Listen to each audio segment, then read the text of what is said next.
सोमवारी रक्षाबंधन आहे आणि आज आम्ही कल्याणकर आपल्या 3 बहिणींसाठी एकत्र आलो भावपूर्ण श्रद्धांजली वाहण्यासाठी।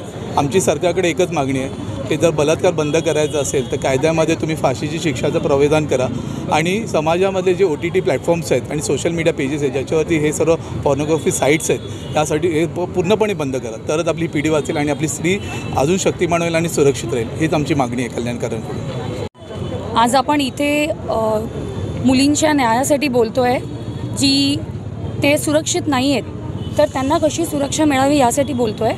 सो मला असं वाटतं जेव्हा आपण न्यायाविषयी बोलतोय तर आपल्या जे सरकार आहे त्यांनी हा विचार करायला पाहिजे की कोणतंही justice denied is that delay of justice that means it is denied. आपल्याला तो न्याय मिळत नाही आहे।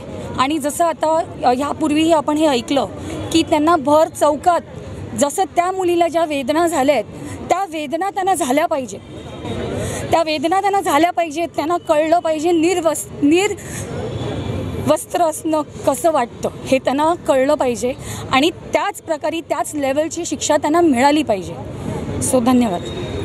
कोणार्क, अपना शहर अपनी बातें।